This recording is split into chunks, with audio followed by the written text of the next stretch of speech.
Hey, hi, hello everyone. I welcome you all to the video lecture series of business studies जिसमें हम follow कर रहे हैं Poonam Gandhi book को।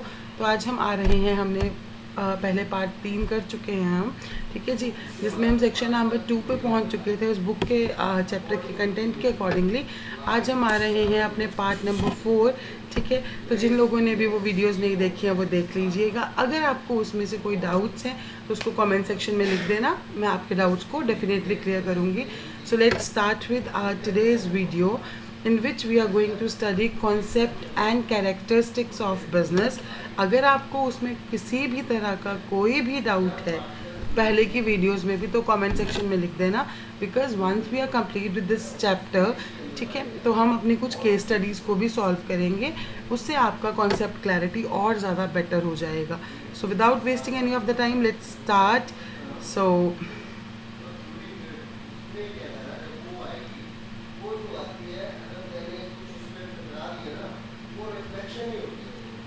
I hope my book is visible to you all. So our topic for today is concept and characteristics of business या concepts and characteristics of business। तो देखिए business एक वाइड टर्म है, बहुत वाइड टर्म है। इसमें सारे occupations आते हैं जिससे एक इंसान जो है वो बिजनेस इनकम को अर्न कर सकता है। इसमें कौन कौन सी एक्टिविटीज़ आ सकती हैं? प्रोडक्शन आ सकता है, परचेज आ सकता है, गुड्स एंड सर्विसेज की सेल आ सकती है, एक्सचेंज आ सकती है, ठीक है जी, जिसका मेन मकसद क्या होता है? इन दी एंड आपकी मॉनेटरी जो रिक्वायरमेंट्स हैं, मनी की जो रिक्वायरमेंट्स हैं वो सेटिस्फाई हों। वो कब सेटिस्फाई होंगी? जब आप अच्छा प्रॉफिट अर्न करोगे।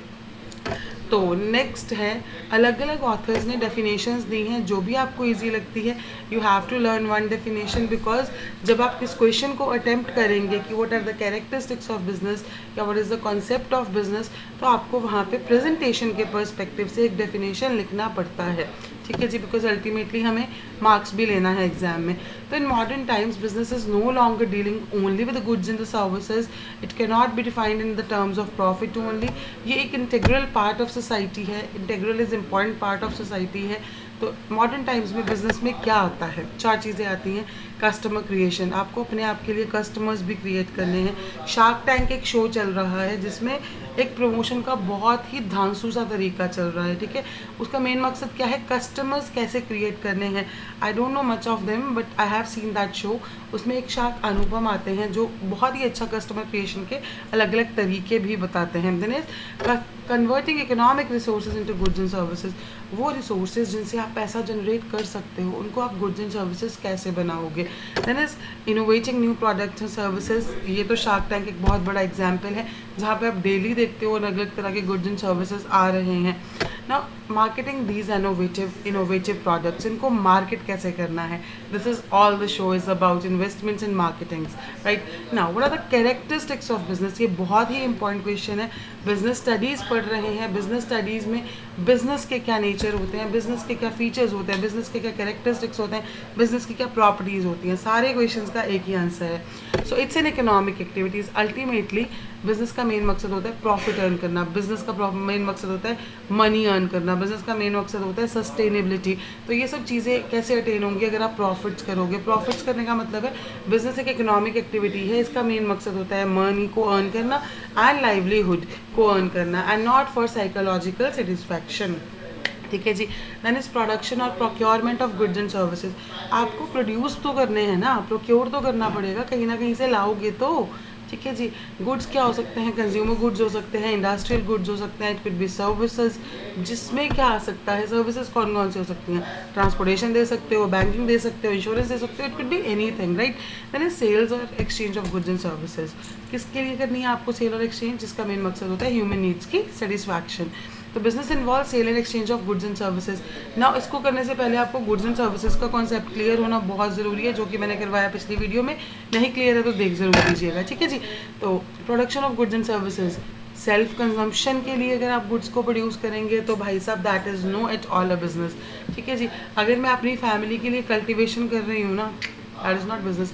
मैं अपने घर के पीछे मिर्चियाँ लगा दी, मैंने पालक लगा दिया, मैंने मेथी लगा दी एंड यस मन कर रहा है मेथी के परांठे खाने हैं, जाके तोड़ा खा लिया, तो भाई साहब दैट इज़ नॉट बिजनेस। एक खेत लिया, वहाँ सब्जियाँ उगाई, जाके उसको मार्केट में बेचा, प्रोड्यूस किया, सेल किया, बिजनेस हो गया, ठीक है जी। तो सेल और exchange of goods and services in return of money, then is dealing in goods and services on regular basis. ये नहीं होगा आज सब्जियां लग गई हैं जी, चले गए बेचने आ गए, 2 महीने भर आराम है। No no no no no, until and unless you are dealing in goods and services on regular basis, लगातार एवरी डे, तो आप जो है एक अच्छे बिजनेसमैन नहीं बनोगे और आपके काम को बिजनेस भी काउंट नहीं किया जाएगा। ठीक है जी। मेन मकसद क्या है? Profit earning. भाई सस्टेनेबिलिटी तो करनी ही है। कैसे करोगे जब पैसा कमाओगे? पैसा कैसे कमाओगे? जब फायदे में रहोगे। ठीक है, नुकसान बर्न नहीं करना है, सिर्फ बर्न नहीं करते रहो। बर्न करते रहोगे तो चले जाओगे, फिर डूब जाओगे। No, that is not the main मकसद ऑफ बिजनेस। बिजनेस का मेन मकसद होता है प्रॉफिट को अर्न करना है। देखिए, रिस्क तो लेना पड़ेगा, बिजनेस कर रहे हो तो रिस्क। ठीक है, अनसर्टिनिटी ऑफ रिटर्न, आपको कभी प्रॉफिट्स भी होंगे, दैट इज़ आप कभी कैश इनफ्लो भी करोगे, कैश आउटफ्लो भी करोगे, बिकॉज बिजनेस है, रिस्क इन्वॉल्व होता है। बट हमेशा चांसेस होते हैं, इट्स नॉट हमेशा चांसेस होते हैं, but sometimes is the possibility of losses. ठीक है, तो बिजनेस मैन के पास एडिक्वेट कैपिटल होना चाहिए। ठीक है, एडिक्वेट रिसोर्सेज होने चाहिए जिससे वो अनसर्टिनिटी ऑफ रिटर्न को टैकल कर सके। ठीक है, और एक बिजनेसमैन को हमेशा ट्राई करना चाहिए कि चाहे रिस्क की सिचुएशन है, चाहे कोई भी सिचुएशन है, I should always try to make profits, right. Corona is the best example of showing कि बिज़नेस में नुकसान भी होते हैं और बहुत बुरे से होते हैं, बिकॉज कुछ सिचुएशंस होती हैं जो आपके हाथ में नहीं हो सकती हैं, तो उस टाइम को आपको बैलेंस करना है। ठीक है जी। Now it's a case study which is going to be a homework for you all, and I just expect कि आप करेंगे। ठीक है, एंड इसकी जैसी 2-3 केस स्टडीज़ में आपको जब हमारा चैप्टर कंप्लीट हो जाएगा हम तब भी डिस्कस करेंगे। So till then this video lecture को अच्छे से पढ़िए, आपको डाउट्स रहते हैं डाउट्स को लिखिए, and that's all for today's video. Thank you so very much, and yes do not forget to share it with your friends. Thank you so much.